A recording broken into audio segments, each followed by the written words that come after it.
I think I gave myself just a little bit of permission to wonder about it, to dream about it.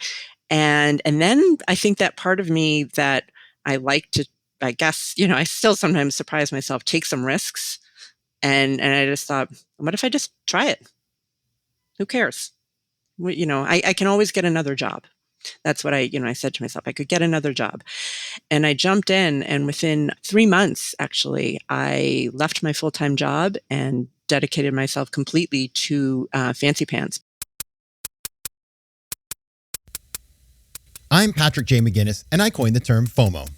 That's short for fear of missing out, and it's why some people end up following the crowd when they should be blazing a trail of their own. But if you want to achieve greatness in business and life, you've got to break free. Come on, I'll show you how. This is FOMO Sapiens, where we explore how entrepreneurial thinkers find the inspiration and the courage to build exceptional lives.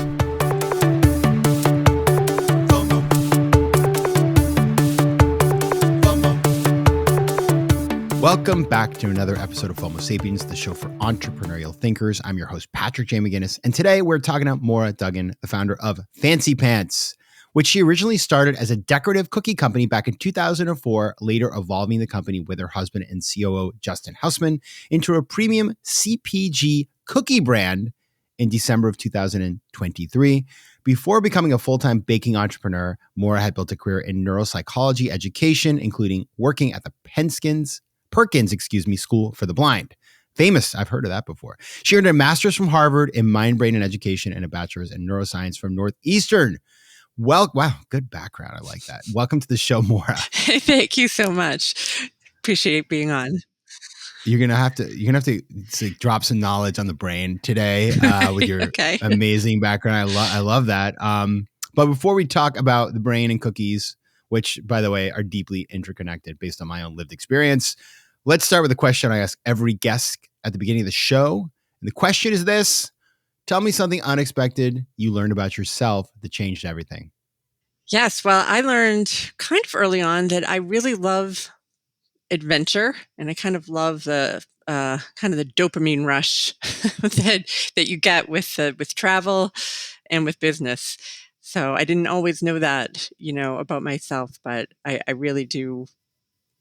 I seek that out in my life more than I thought that I would. Do you have a place? Where's the most kind of like off the beaten trail place you've been? I went about 10 hours north of Nairobi, Kenya. Yeah. To a village many years ago. I was with Habitat for Humanity, and that was off the beaten path for sure. I like that. Yes. Yeah. So that was an experience that definitely stuck with electricity, me. Right. No plumbing. A well. Yes. Yes. Came down with malaria. It was a whole thing. Holy macaroni. Right. Wow. So, but you really appreciate sort of, everything that we have here in the U.S., right? When you got to take the malaria. What were you doing? I mean, you got to take the malaria pills. I did. There's a 3% chance that they don't work if you get bitten by a mosquito. Okay. There you go. Okay, you know what? That I didn't know. Okay. Right. You think you take them and you're good. Yeah. Yeah. Every now and then. She studied the brain, but the brain sometimes misleads us. Right? Exactly right.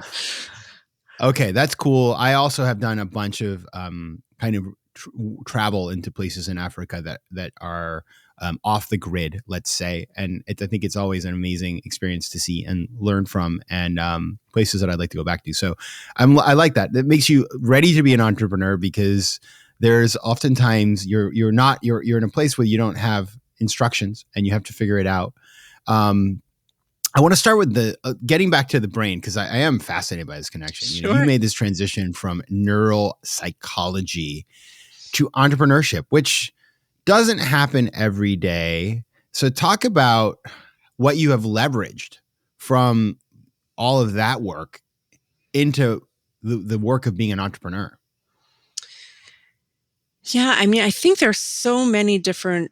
What attracted me to neuroscience, I think, is what ultimately led me to seeking out entrepreneurship and founding Fancypants. It's that You can look at the same thing in so many different ways. The brain is obviously so complex. We're learning more every single day. And a business is like that too. Every single day as an entrepreneur is completely different. You learn from, mistakes, you learn from new research that's being done. And I think having spent so many years doing research in a lab, I was very regimented in some ways. You do repetition, same thing over and over and over again, and then plotting results and seeing what happened and testing your hypothesis. And that's really what you're doing every day when you're running a business. You think you have it figured out and you never do. Or you hit something right and then you go in a different direction. So I think there are a lot of parallels to that. And then, I also loved working with people. And that's why I didn't go straight, as an undergraduate, straight biology or chemistry. I liked the psychology part of it and like the human interactions. And that led me to working, as you mentioned, at Perkins School for the Blind, where I worked in the deafblind program, which is its school is mostly famous for, it's an absolutely astounding organization in school, but for Helen Keller was one of the more famous graduates. So a lot of people know the name. And I absolutely loved that position, but you're really seeing how, the brain and learning takes place at such a different level when you're working with students who have deficits in hearing, sight, and both simultaneously. So it's just sort of like I love how different things can interplay, and entrepreneurship, there are always a million things coming at you. So there are a lot of parallels. I'm curious. So a lot of people think like, okay, they're in a career and they want to maybe be an entrepreneur for whatever reason. Maybe they say, listen, I like what I do, but I don't know, I just have this passion, or they say, I've done this, I'm looking for something different. Or they say, you know what, I want to be able to maybe just have more control of my life, or in one sense, or make a lot more money, or there's all kinds of reasons why people come to entrepreneurship. But the challenge is finding the right idea for many people. It's like, there's plenty of things we can do, but coming up with that thing that is at the intersection of our particular skills and knowledge and our passions, and then what we can succeed at, that is the hard part. So how did you end up coming into this idea of cookies? You know what I mean? There's plenty of cookies, because people say like, oh, well, that's problem solved. Like, there's plenty of cookies on the shelf. How did you come up with this idea? Right. It was just as you said. I think a lot of things came together for me. There's definitely, I think, a little bit of luck to it.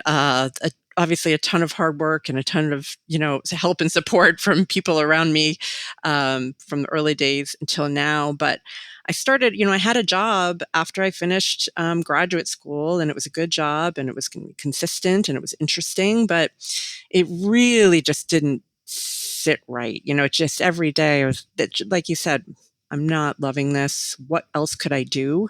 And I kept asking myself, like, what do I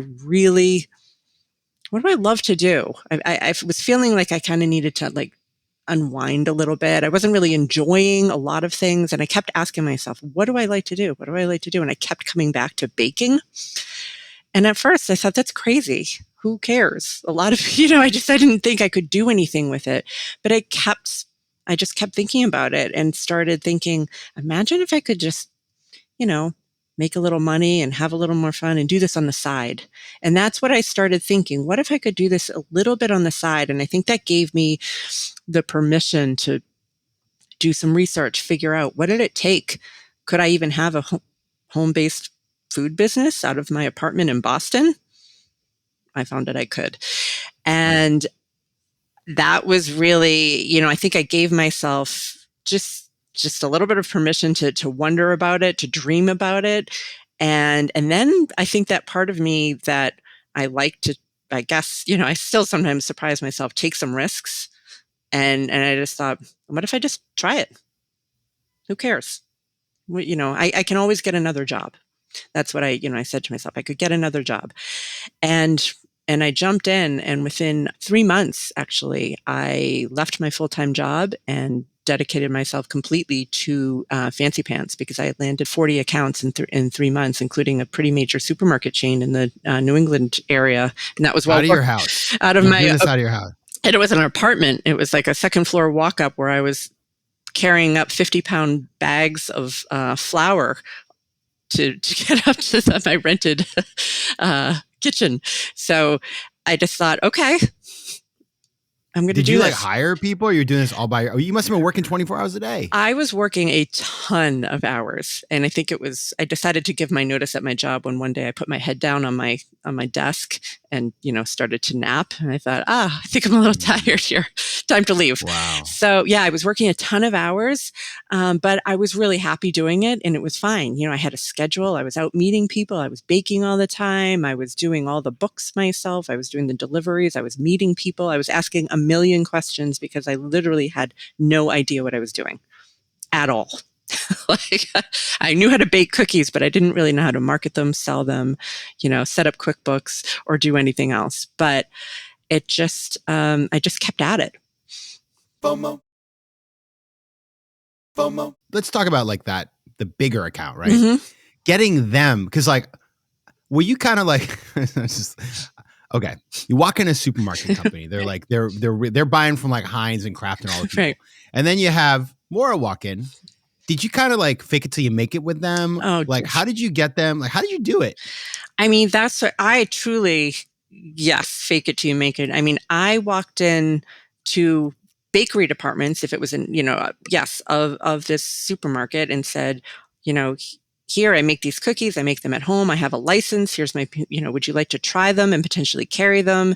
And at this, this was a chain. They said, well, we can't make, we don't make those decisions here. You need to set up a meeting. Okay.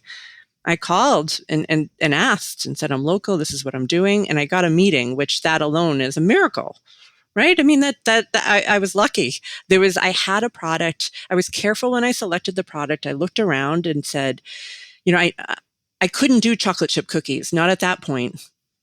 I needed to do something else that almost nobody else could do, because otherwise I wasn't going to be able to compete on pricing. I realized that really quickly. And so I had this product. And the funny thing is, when I got that meeting, I went in, and the chain has about 20 stores.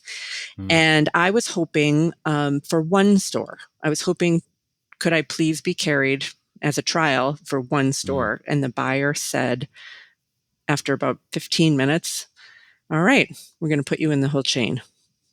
And I was stunned.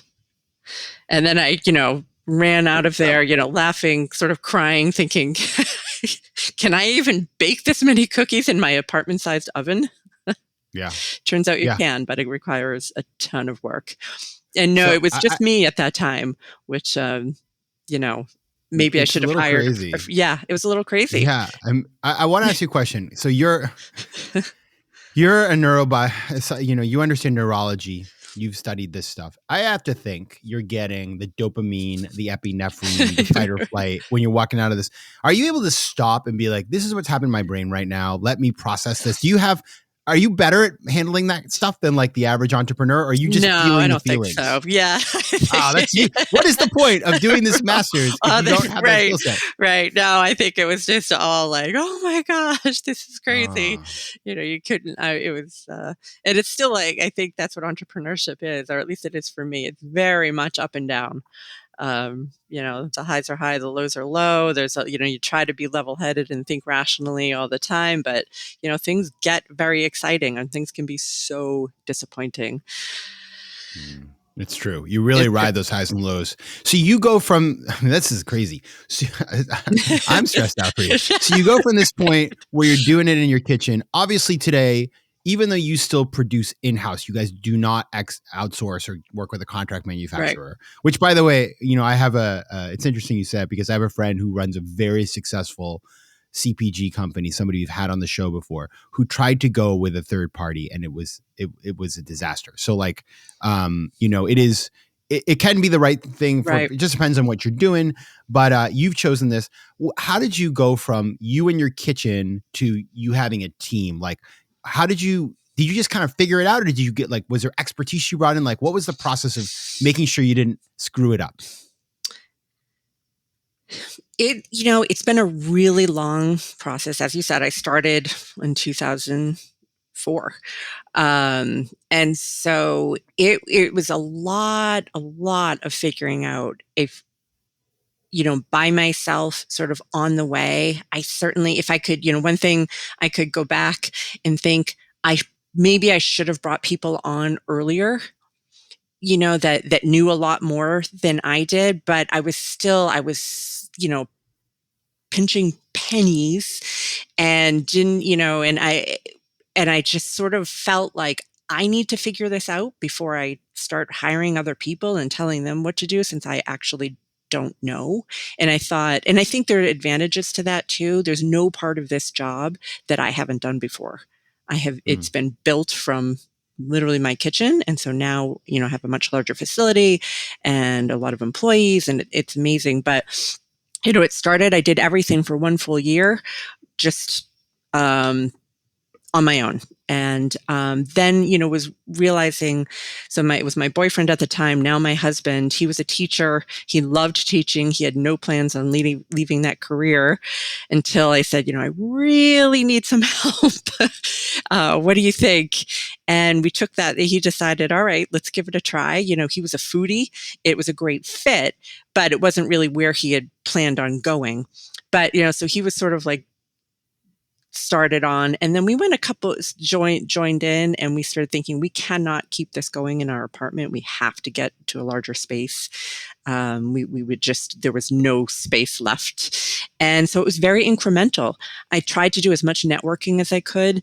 Back in the early days, that also ebbs and flows. And I met some people that way and started learning about like what it takes to build out a commercial kitchen. Found a tiny space. I've done things very methodically. I didn't get a 10,000 square foot place. I got a less than 1,000 square foot place, but it was bigger than my 200 square foot kitchen. And then went from, as got more successful, rented a little more space in the building that we were in, and have expanded very thoughtfully, always making sure, and then starting to slowly bring on part-time help, then full-time help, always making sure, this is my livelihood. I needed to support myself. I did not have any outside money. My husband, and then, we needed to support ourselves. So I've always been really careful about taking on accounts that make sense, making sure to support them well so that they continue to do well, building relationships, all those things that, I think has allowed us to succeed for, it's hard to believe, but 2 decades.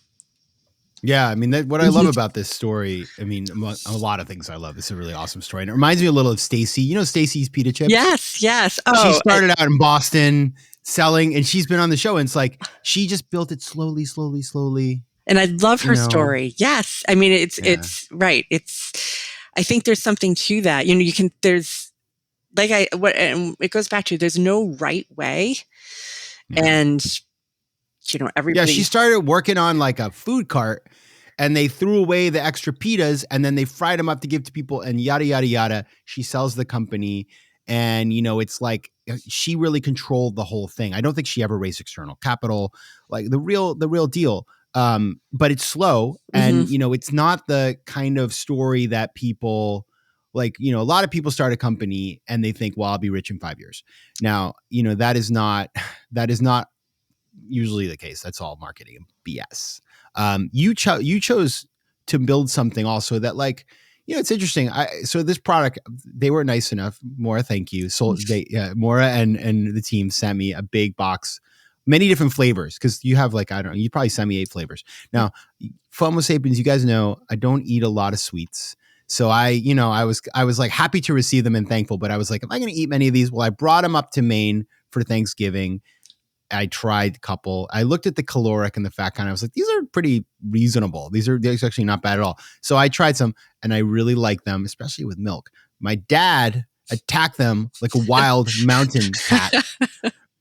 And then, I did the thing that you should always do when you're eating food out of a package. I looked at the ingredients, and I realized it was all things I recognized. And so I started to get a sense of why this company is different. What you're trying to build is different, because it's not full of like all the things that these preservatives that ultra processed foods have. So you've chosen a totally different lane, but being different is hard, Because I imagine you have the temptation all along of like, well, if you want to do this, if you want to grow faster, then you should start adding all this crap to your product. So talk about how you resist that temptation, how you stay true to your vision. It just comes, yeah, that's absolutely right. And it can be hard. The reason I love baking is it's something that I did growing up. My grandmother lived across the street. We baked a lot after school. My mother loved to bake. It was something that I grew up doing, but it was something that it was very simple. We didn't make anything crazy. We were making, a lot of chocolate chip cookies or mint cookies, and it was reaching into the pantry. What do we have? Butter, sugar, eggs, flour, salt, basics. And that's what makes a homemade cookie taste so good. And, they're sort of like fresh eggs and high quality butter, the stuff that makes a delicious product or what you put into it. And when I was thinking, I want to launch the CPG line, what makes us different and what makes people come back for more? And it's flavor.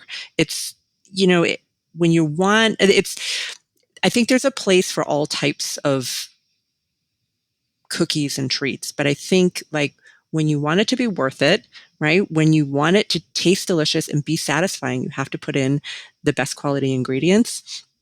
And I just sort of said like, I don't want to make a product, put my name on it, support my family, grow the company with ingredients that I don't feel really proud of, that I don't feel comfortable eating myself, I have 2 sons. I, want to share them with them. And it really just came down to like, I know this can be done. Let's figure out how to make it happen. And that's when then you'd have to think about, well, you also need great packaging, right? Because you have to grab people's attention. And so that's really important. That's when all of the other and you have to be able to price it right. How can you afford to be in the market and compete with giants in the cookie cracker aisle? It's tough, but I think when you make connections with people, when they actually try the product, so many people understand now that it's better to have a couple of cookies that are really made with like great ingredients than to have a sleeve of something that's, made with, you're not totally sure what. And I think, we've got some great momentum, and I think there's room for us in a really kind of crowded and busy category. Yeah. It makes me think like my kind of big takeaway on this is I think about when I was in high school. So I lost like 50 pounds in high school. I was telling Maura. And I used to eat, remember Bakewells? I think they're called Bakewells. Snackwells. And they're like Snackwells. And they're supposedly like really good for you. And they're like 4 calories or like Entenmann's. Yeah. And like that is not real food. And I'm sure, you watch the Great British Baking Show, which I like. I'm not much of a baker because I find it too precise. I'm more of a cook. Okay. But nobody's putting red dye 43 in their Victoria sponge or whatever the hell they're making, right? Right. It's like it's all real stuff, right? That's exactly right. That's exactly right. What do you have at home? What do you eat all the time? Yeah, you're not eating whatever they made to make Snackwells. Yeah, and even though it might say 90 calories and 2 grams of fat, I'm going to tell you something. Your body is still treating it like a foreign object. And it's right. It doesn't. So don't it's all a lie. Have the cookie, just have 1, not 6. Exactly. That's exactly right. And that's the way I was raised. We had desserts in our family. We had homemade things, but we didn't have, piles of them. We also had our vegetables with every meal and, had our fruit and all that stuff. And that's what I think that a lot of people want right now is they just want some balance. They want to be able to enjoy, celebrate a little bit. That's great. But I think people, now understand that, kind of less is more. Totally. And the good news is if you live near a Duane Reade, I was just looking, at Fancypants website and I was like, wait, they sell this stuff at the end of my street. Like, yes, absolutely. Mackerel. Yeah. All over Manhattan now. So that's got to be that's a big lift. So you have all these new clients, all this stuff. You've never raised external capital. Now, a lot of times on this show, we talk to people who've raised millions and millions and millions and millions of dollars or more. Which is cool. And so what we don't do on FOMO Sapiens is glamorize venture capital, because venture capital is a choice that you can make to finance your business. It doesn't mean success. It doesn't mean that these people are going to treat you right or anything. It can be great, but especially for a consumer product, it can be the kiss of death because you're not software. You know what I mean? It's like a whole different animal. And so venture capital and their timeline and what they expect and the pressure to grow and all that stuff can be very bad for a company like yours. I'm curious, I know these people are calling you because they all do. They go to the trade shows and they call you up and they're like, hey, we really love your brand. Like, I know this, like, how do you think about this? Well, I think that's where it comes back. We're really, right. I'm a little bit of a control freak. So, I've worked on my own for a lot of years. So the idea of somebody else saying, hey, this is what, I want you to do, and this is how I think you should do it, that's a little bit right away makes me a little bit nervous because it's really just not where I'm most comfortable. I love advice, and I love to talk to people and hear different ideas, but it's one thing, but, but right, when you raise money, it's a whole different, it's just a different ballgame. There are different expectations.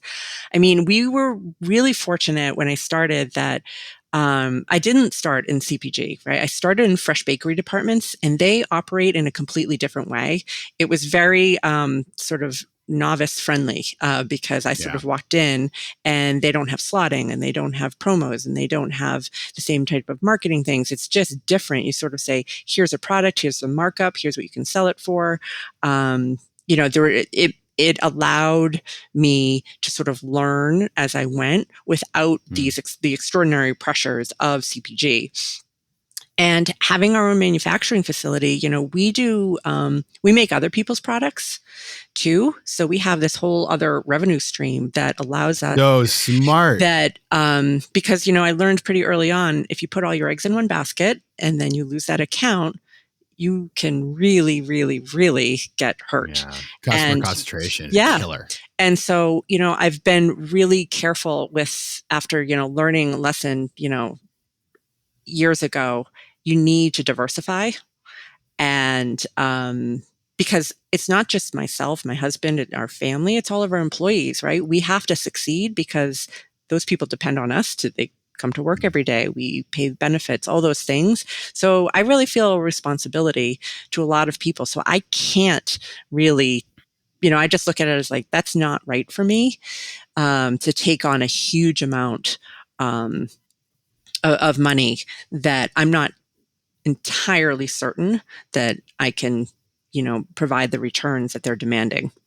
So in that way, we have grown slowly, and every now and then I look back and think like, wow, I wonder if I had done this differently a decade ago, where I'd be today. But, I'm really happy with where we are. And I think I've learned, I didn't go to business school, but I certainly feel very comfortable when I'm talking to business students or people in business that I feel like I really got the education. Yeah, and if you ever decide to raise money, you'll have more leverage. Like, you've waited, so if you decide to do it, you'll do it on your terms because you don't have to. Right. And I think that's a beautiful thing. You saw, like, one of our past guests, Luke of Luke's Lobster, a great Maine-based company. He raised private equity, but he didn't do it right away. He waited until he had a real business, and so therefore he's been able to partner in a way that he's building a really amazing company. And he's a B Corp. So yeah, that's I love that. It's a totally different way of doing things. I think it sounds way nicer, but it is, it just depends on what you're doing. If you're doing software, it's a different animal. It's different, but consumers, they change what they want. You have to adapt. So yeah, I think we just, live and learn, keep going. FOMO.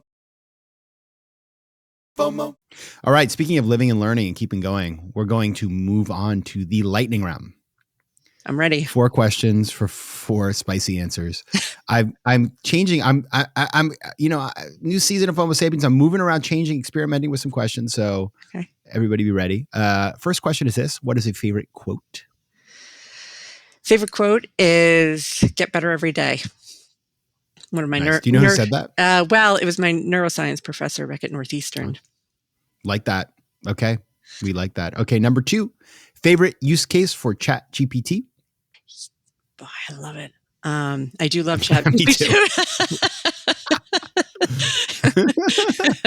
I mean, I think right now it's I'm still in the early phase. I just use it for like sort of random fun fact checking and asking asking things, but you Mm. know, I'm excited You should about the get some cookie recipes possibilities. from that. Yeah, right. Maybe I should write, or graphic design, or who knows what. But I love I cooking. use it. It's fun. I use it to make poems about things. Like where I was in Maine this weekend with a bunch of friends who had been to Central Asia with, and we said, make a poem, a rap about Central Asia and Maine. Oh yeah. And the problem is he always says, I have a male reading it out, a British guy called Nigel. He always says, and let's raise a glass to, like a toast. And I do think that's weird that they always want to throw in a toast into the poems. Weird. I told Nigel no more of that. Number 3, what is a piece of advice you would give to somebody who wants to do what you're doing? Network, ask questions, reach out. I have people reach out to me all the time, and you know, it's fun. You can always learn from people, and don't be shy. Just ask. Yeah. Nobody knows. It's so hard. New Englanders, we're very shy people. Yes.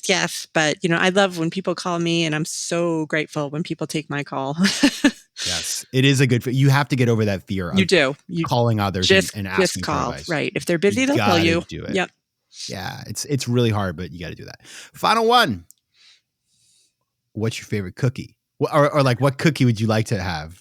Oh, mint chocolate chip is my favorite. I had those of yours. I absolutely love it. It's like a Girl Scout cookie, but you know, with just the pantry ingredients, and definitely the favorite. Yeah. So good. Glad you had one. Hope you loved it.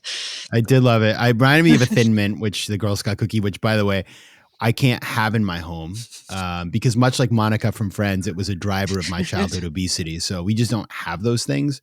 But yours is a better for you alternative. Look I'm like your marketing department. I am so grateful that you're absolutely right. You say it perfectly. Thank you. But the reason why, and everybody, I'm not like shareholder in this company, is I do appreciate when somebody creates something with heart that is actually like, you can have it and it's not going to kill you and it's like healthy. You're not supposed to eat 7 bags in one day, but like better than the one where you look and it's got the red dye 46. That's it pisses me off. So you don't do that. None of that. All right. So everybody, if you want to find out more about this company, you can go to fancypantsbakery.com or your local Duane Reade if you're in a Duane Reade place. Also on the website, there's a map. You can see where you can buy it. You can buy it online, all the things. You can find Maura at Duggan Maura on LinkedIn. And you can find the company on Instagram at Fancy Pants Baker. All right. Maura Duggan, founder, CEO of Fancy Pants Bakery. Thank you so much for being here. Thank you so much for having me. Loved every minute. FOMO Sapiens is recorded in New York City and can be found on YouTube at FOMO Sapiens or on your favorite podcast network. Theme music is by Mike McGinnis, editing and post-production is by Josh Elstro, and the show is produced by Matt Curtis and me. If you like today's show, please be sure to rate it and share it with your friends. And as always, you can find more about the show and me at FOMOSapiens.com and PatrickMcGinnis.com.